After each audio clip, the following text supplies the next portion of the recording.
Jed's been tweaking the system. Yeah, he Yeah. was tweaking it. Did, are you going to Ryan, Yeah, I think there'll be a few of us going. at least I have something to say? Yeah. really got a lot of things in school. Yeah, and then I see they're attacking the election. Looks like they're knocking out, they want to knock out April, Yeah. and have it either June or November, but that's, you know. Wahlberg was asking me about that. How does it work now with Adam resigning? Do we have to have a special election? You can Once he resigns, you don't have to have an election, you can appoint Yeah. until the next election. Because mine would have been up next Sure. year anyways. This would be finishing year 2 for you?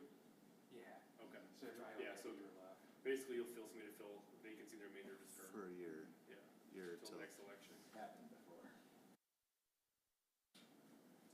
Once we talk to Lennox and talk about how bad he is, Yeah. it all falls through. I don't mean I to be, signed my contract this morning. I don't mean to be moving on so fast here, but Yeah. Yeah, thanks a lot. I'm leaving. Yeah, yeah, I'm ready. Recording in progress. Okay, call the meeting to order.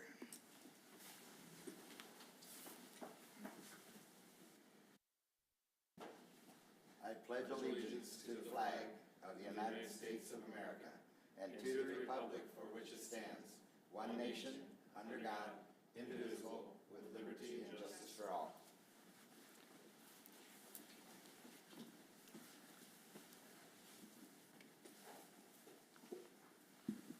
Yeah, Amy, would you want to do roll call? Commissioner Dibdahl, here, Commissioner Cronin. Here. Commissioner Wire, Commissioner Shaw, Here. Mayor Lindsay. Here.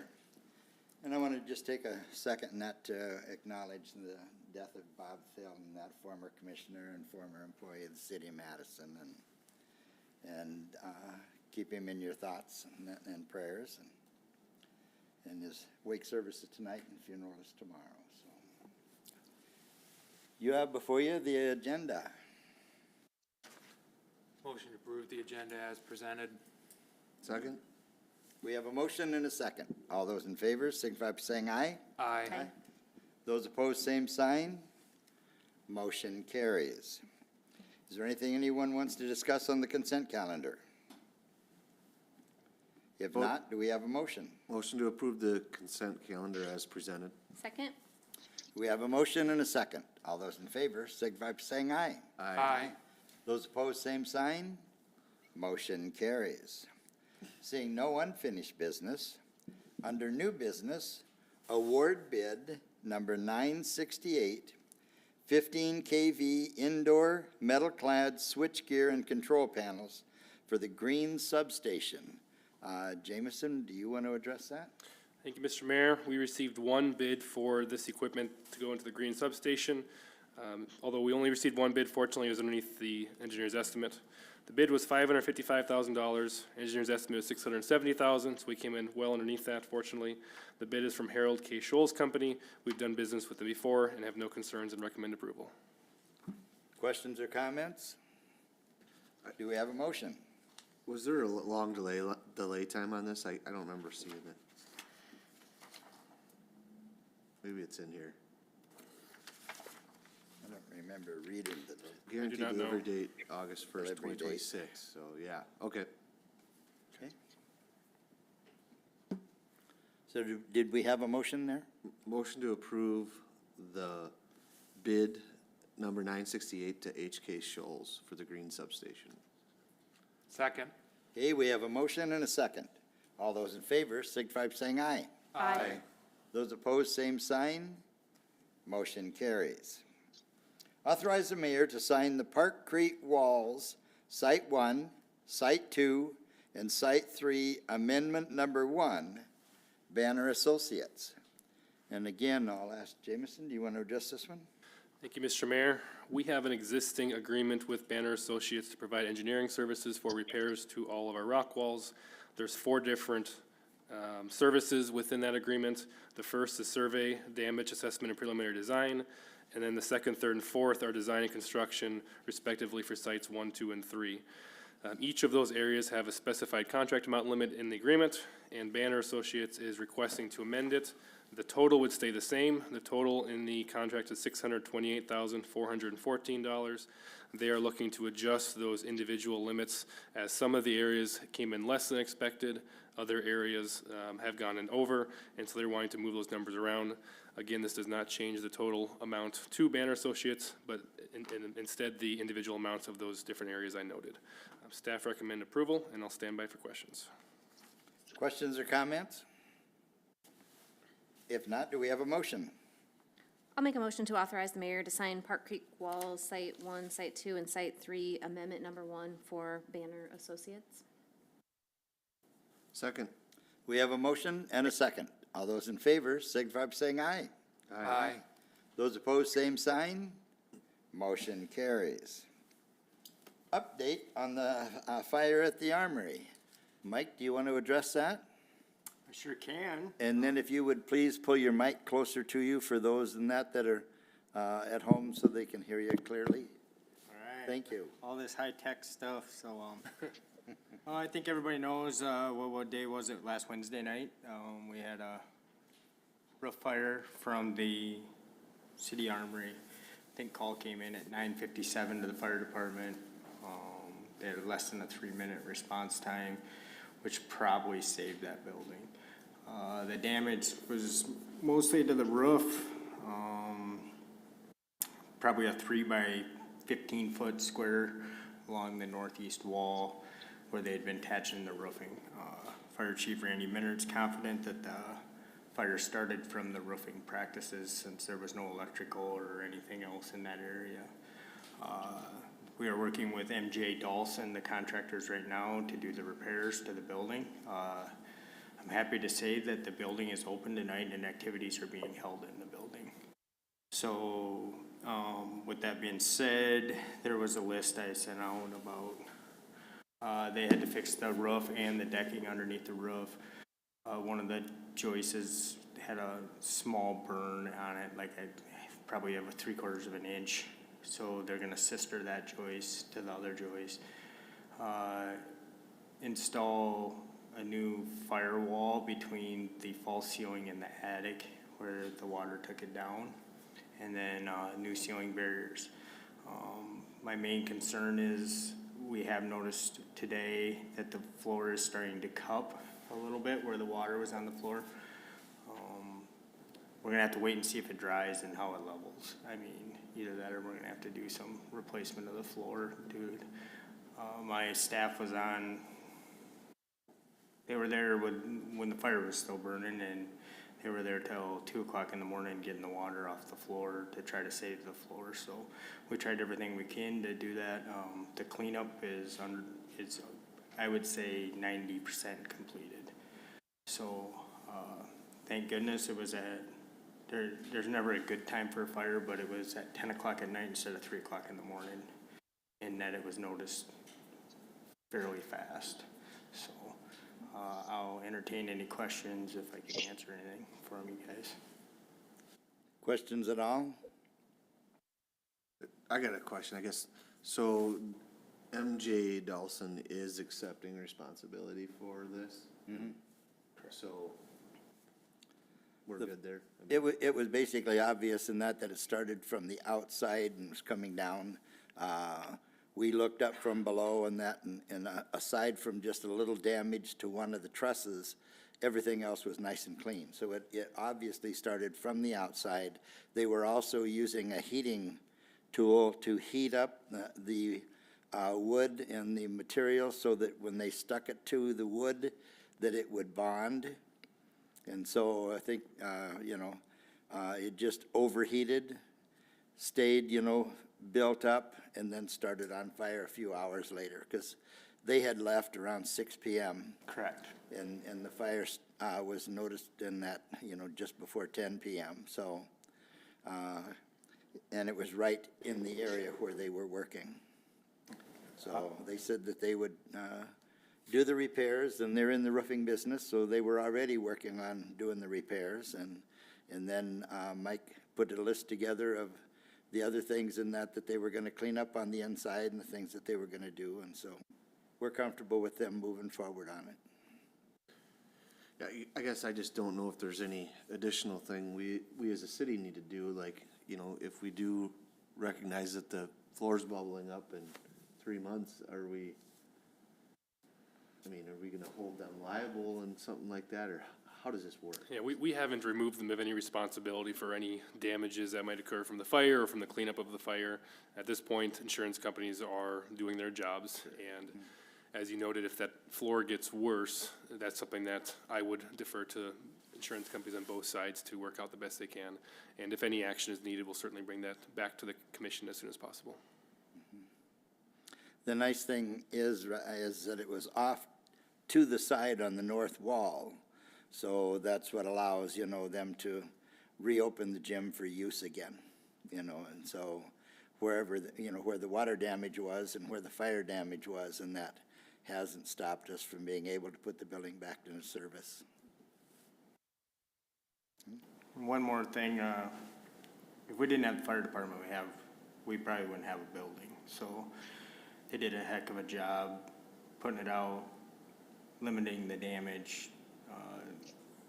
We need to acknowledge the fire department on this. I mean, this could have been a lot worse, a lot worse. So Randy and Wade Belis and several of the firefighters, I was on the phone with them. I was out of town for a conference, and they were on top of their A game with everything, so.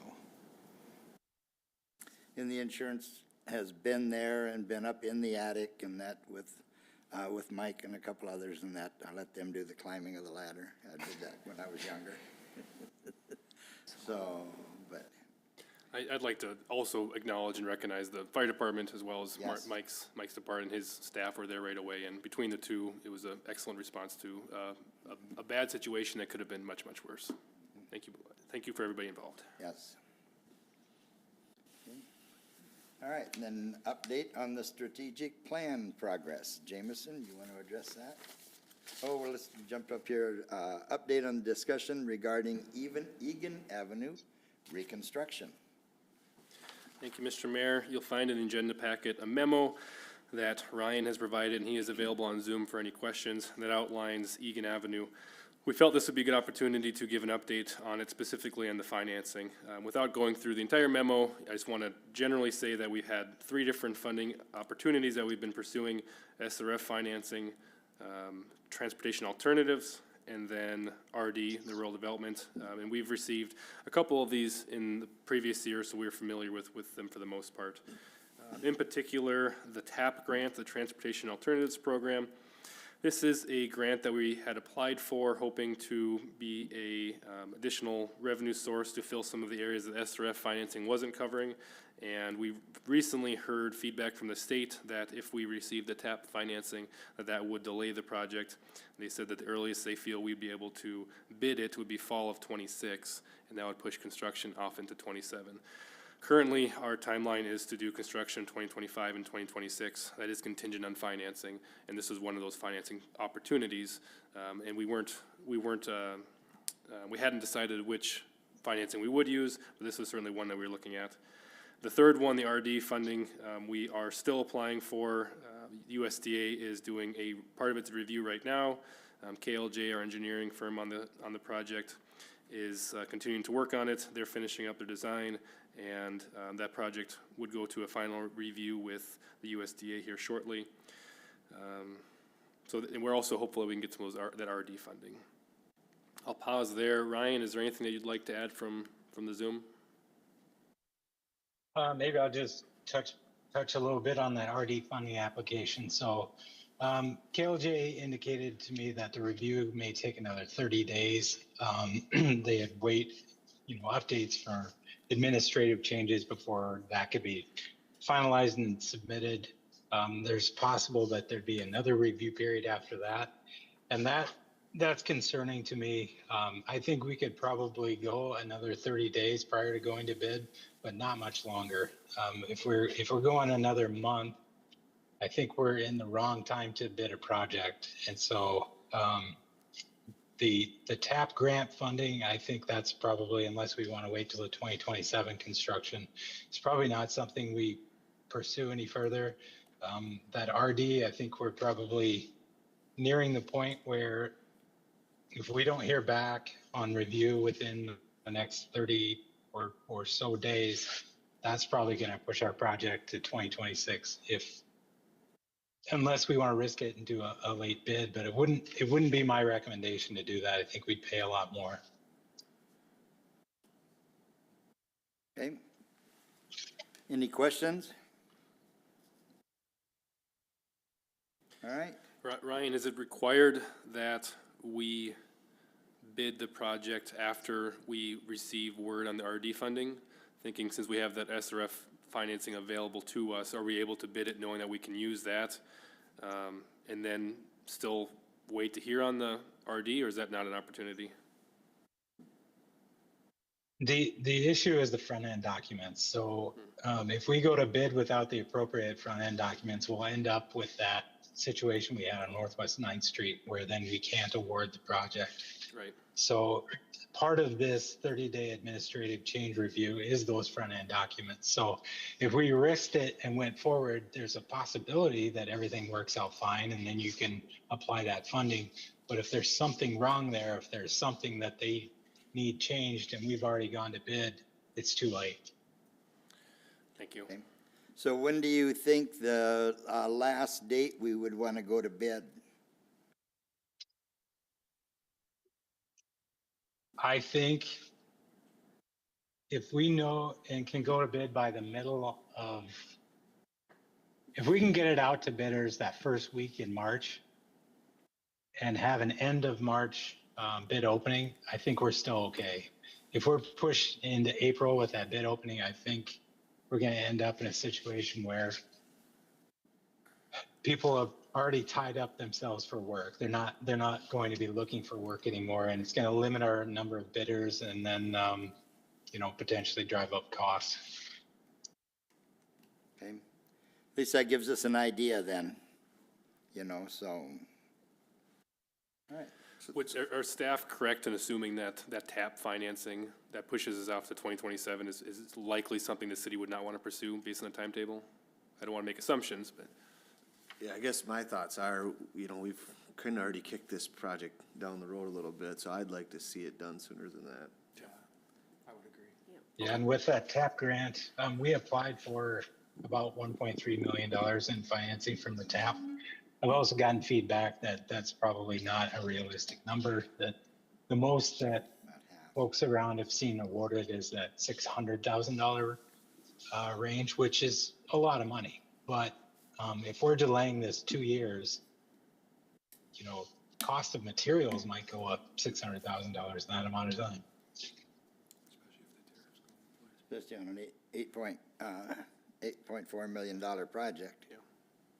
Yeah, and that's a conservative estimate. I think that's, I'm trying to be very, very conservative with that estimate so nobody's surprised. We're hoping that the cost comes in lower than that, but that's a good one to go off. So right now, we're just waiting for answers. Correct. Okay. Okay. Other comments, questions? So did we apply for the RD funding, or we haven't applied for it yet? We have, yeah. Okay, and so So what would the it's- terms of that look like, Ryan? As far as the financing option? So we had applied for additional money. So we had applied for the SRF, which that's just what they cover is the utility and then the surfacing above the utility. So we were limited in what we could apply for funding with that SRF. With the RD funding, it's a little more expanded. They still typically will just do the surfacing above the utility, but then you have options for financing some of your other surfacing as well. So the RD funding application is probably our better bet if we can make the timing work. As far as the rates and everything, the interest rates, I'm not sure how they would compare to the SRF. The SRF is estimated to, I think it's like a 3.75% financing over 30 years. I would think the RD is going to be something in that neighborhood.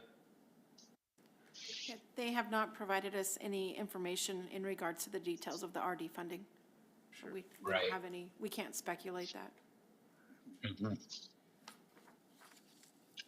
I'm just going off our past, experience that RD and SRF were pretty comparable at that time, and I think that they probably still are. But like Amy said, we haven't received any word back on what that proposed financing would look like, or how much they would award, or how that would be done. Other questions or comments? Thanks, Ryan. Number Yep, 11, thanks. update on the strategic plan progress. Jameson? Thank you, Mr. Mayor. Generally, we've had quarterly meetings in 2023. In the Q4 meeting, which was scheduled for December, we ended up canceling because that was coinciding with the move to our new building, and we decided just to forego that meeting. So I thought this would be an opportune time to recap our progress on the strategic plan implementation so far. We are officially 1 year in, it's 24 through 26. And so with 2024 being completed, I wanted to go through a summary of what we've done there, as well as look for direction on what the city's priorities should be in the year 2025. In the agenda packet, you have the summary that outlines completed items from the plan. So these are items identified that we've already checked off, so these are done. And then there's a couple pages on items that we're currently and actively working on. I'm not going to go through these in detail. I'd be happy to answer questions on any of them. I'll note that I'd say pillars 1, which is prioritize community engagement, and 5, invest in city workforce, are the ones that receive the most attention and effort from the city in this first year. And I feel like we've made great strides there, especially with the first pillar, through hiring our new communications director. She's been able to work on a lot of the items within that strategic plan that we know we wanted to do, and now we had the staff dedicated to assist with that. And so you can read through that to see, but I think those are two of the areas I would call out in particular. And then you can see the items in progress, and some of the other pillars are probably areas will get a little bit more focus in the coming year.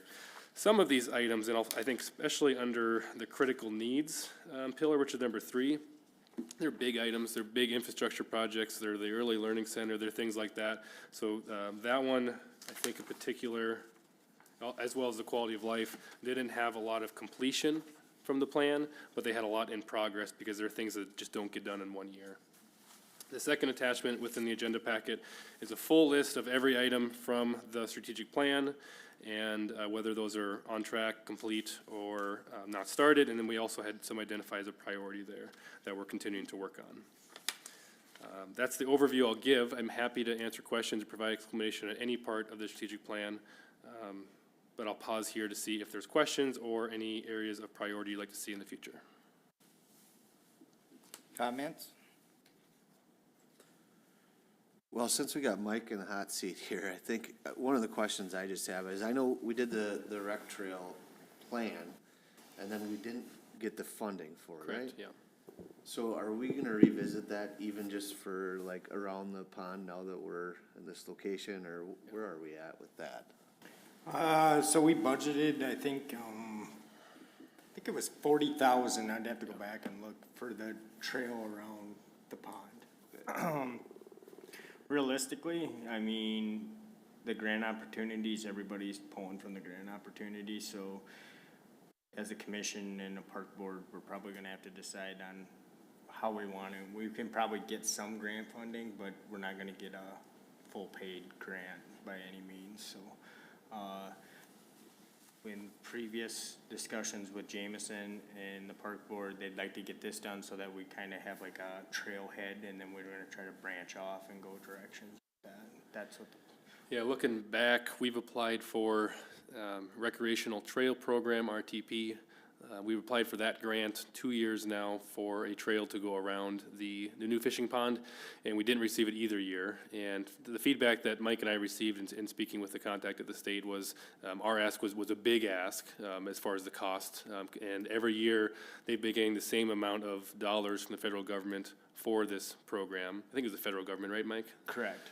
For this program, but every year, the costs are going up, so they're really able to fund less, and so that's been a challenge for our applications. The other takeaway I had was that they are more likely to fund trails that are connecting, whether they're connecting to different areas of town, rather than continuing to develop an existing area. And so our application, which I think would be a great trail, goes around the fishing pond, so it's not connecting anything to the community, it's developing an existing asset. So that didn't rank as high of a priority for the state when they're reviewing those applications. Last year, as Mike indicated, we budgeted 40,000 is also the number I had in my mind, so hopefully we're right there. Dollars for that trail, but that would be a gravel path is kind of what our understanding was. So it'd be more of a nature trail, kind of like you see at Jerry Maloney, rather than a paved or cemented path that going around there.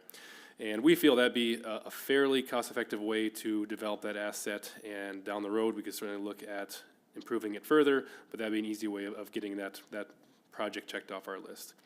And so staff are evaluating whether we want to apply for those RTP funds again for this next year, and looking at an area within our recreation trail plan that would be more of a connectivity point for our community. That grant is due April 1st, I believe, so that's something that has been on my mind lately. Thank you. And then in terms of getting a pathway from our current parking lot down to that, do we have that? Yeah, we had separate funds budgeted for that. I think that's in the 40,000, if I remember right. So, we're gonna try to do as much of the gravel work as we can internal to try to save money. But we'll probably have to call in a concrete guy to make sure that it's ADA compliant to go down the hill out here. Right, we've got the beautiful dock down there, it's ADA accessible, so we want to have an ADA accessible path that goes in some way from our parking lot down to that dock. And then the gravel path would continue from there, but to get down there, it would be probably concrete or asphalt. Okay. Other questions? Okay. Any All right. areas of priority for us to look at, or are you comfortable with some of the ones that were noted? I'm comfortable at this point. Okay, Anyone else? Okay. thank you. All right. Any public comment? I don't know that anyone Other updates yet? has written anything over there. Oh, yeah. Right, February 25th, city updates. You're not Jameson. quite done hearing from me yet. We're getting No, close. I had checked that off before we even got to Yep, it. no, that's fine. Well, this is a shorter updates for the month. When we get into February, fortunately, we're happy to have a little bit of a breather, and there's a little bit less activities, more planning and design for the year, less construction and projects. So for the updates this year, Amy's bringing them up here. For February, this covers the month of January.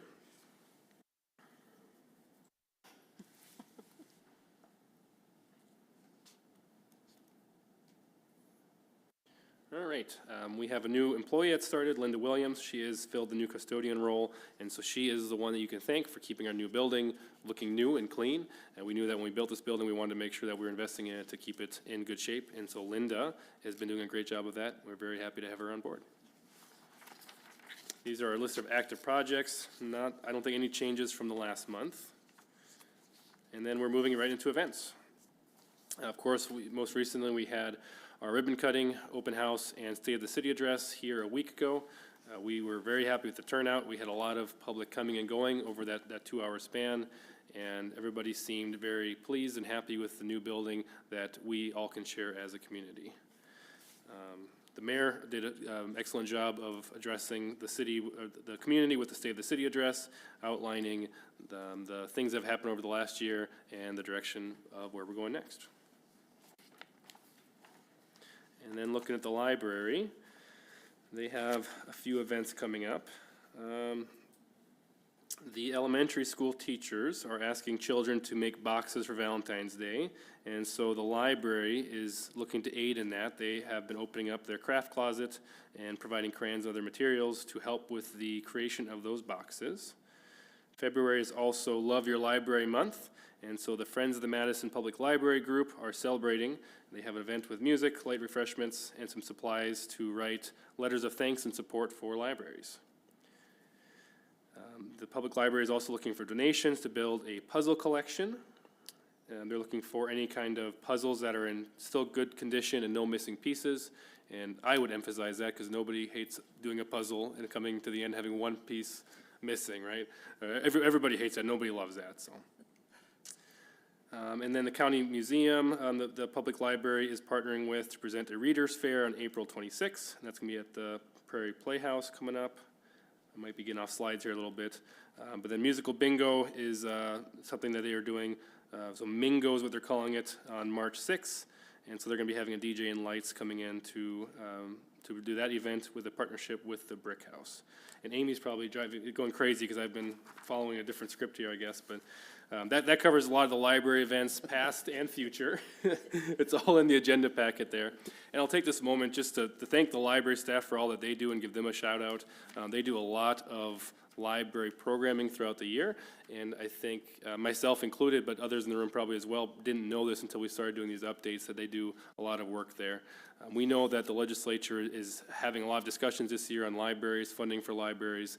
The budget proposal from the governor's office has cuts to the state library. That affects all libraries very substantially through reduction of resources.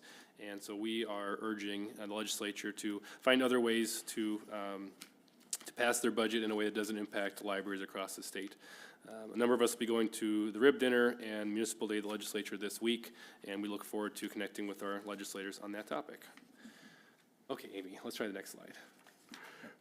Also in the past, we had an open house at the Sportsplex, specifically on archery, and I was able to stop in there for a little bit and was very pleased with the turnout we had there. We had people of all ages coming to try out the Sportsplex. I think when we first had the building open up, we had everything ready to go for the baseball and the softball and the batting cages, and that was getting a lot of use, and which was fantastic. And the archery, we were waiting on materials to be delivered, so that was a little bit later. And so I think it's good for us to remember ourselves and to remind the community that the Sportsplex has a whole nother component to it that is archery, and it's been getting busier, and we were happy to see this open house to create some interest and awareness of the facility that we have there. Internally as a city, we had another Employee Connect. So this is a recurring event that we are having as an organization to foster communication and meet with our employees and help to do it in a fun way as well. And so we had a few different activities, including a door of appreciation with sticky notes left for other employees and for the organization in general. You can see a couple of the examples that were left there. Looking at upcoming, we have our next City Circle, February 19th, from 3 to 4 p.m. That one's going to be at Peaceful Pines, the new senior living center, and we'll have the mayor, myself, and Commissioner Wire. And that is open to the public, so anyone who may not be residing there that would like to come, and that it is open. And just wanted to remind the public of our communication resources. We've got a QR code here that can take you to our Madison Connect, and that is our revamped part of our website that allows the public to report, request, question, or complain, whatever they're looking for. We have the forms and the resources at the website to do that, because we want to be able to get that input, get that feedback, and respond to them in the best manner that we can.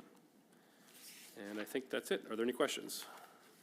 No questions, but a comment that I will make, and that is when we had our open house, one of the comments is that for those who need assistance standing up, and that we did not have any chairs in here with arms on them. We do now have 2 back there that are available. So if someone comes in and needs to have assistance in that, going from a sitting position to a standing position, those chairs are there and available for use. So, all right. I do have one quick question, I guess, on the Yes. active projects. Are we officially out of the old city hall, and if so, where are we at with that? Yeah, I can touch base on that. That's probably one of the most frequent questions that I get, and for good reason. So city staff, resources, operations are out of the old building. We do have that locked up, and I believe Mike's staff still check on that every day to make sure that it's in working order. We have an active request for proposal out for anybody looking to redevelop the property. I've given a handful of tours to people interested in knowing more about that. At this point, I don't think we have any leads.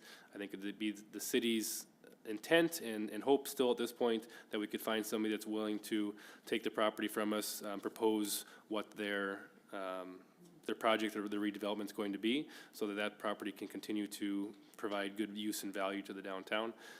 It's my personal opinion that I don't want to see it torn down. I think it's a beautiful building that still contributes to our historic nature downtown, and so hopefully we can find a developer willing to redevelop the property and keep it in good use. Is it registered under the historical? It is not registered under the historic registry, although it is eligible, is my understanding. So I think that's an advantage, because that historic registry can have certain requirements that you have to jump through, which it doesn't currently have, but it also offers resources to somebody looking to redevelop, so they could get it on the registry and then have access to those resources. Do we know what it costs? Do you want to get into the mic? Yeah, you're fine. Do we know what it costs the city to keep the building running right now? I do not. Anybody else? I can touch base quick. We turned the heat down, just so you know, like, it's like 60 degrees inside the building because it's unoccupied. So, we turned the water off, just so that if a pipe would happen to leak or something. So we're having no water usage. So basically it's minimal. The heating, I mean, I don't know what even the utility bill run on the building itself, but I just wanted to, I mean, heat would probably be your only, heat and electricity. And Mike, that's heated with the boiler under the armory, right? No, that's Is that totally separate? The boiler armory is just for the boiler. City Hall is heated by forced warm air in 3/4 of it, and electrical baseboard in probably the other quarter. Okay. Okay.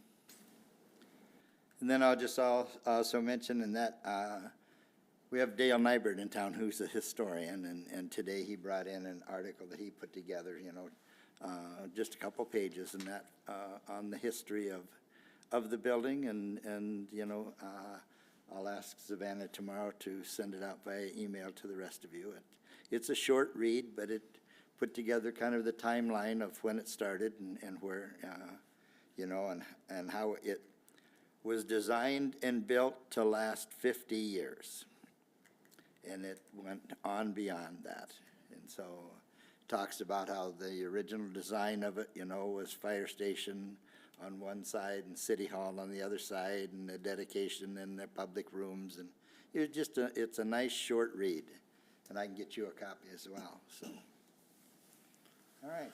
I guess maybe for those listening, where's the RFP located, or how would they? It should be on our website. I can double check to make sure it is on there. They could also reach out to myself or others, and I could get a copy to them. I know it was on a agenda for approval, so it could be found on the website that way, but I can make sure that it's more easily accessible too.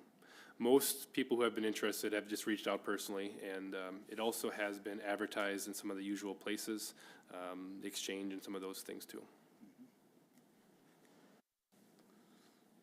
Any other questions or comments? Okay, and I'm assuming we don't have any public comment. So under announcements, our next regular commission meeting will be Tuesday, February 18th, 2025. And then I do want to mention that if there's anyone in the public that's interested in serving on any of our committees, they can look on the website and that for positions and that are available. And without any other questions or comments, I'll ask if you want a motion to adjourn. Motion to adjourn. Second. We have a motion and a second. All those in favor, signify by saying aye. Aye. Those opposed, same sign. Motion carries. Thank you, everyone. Recording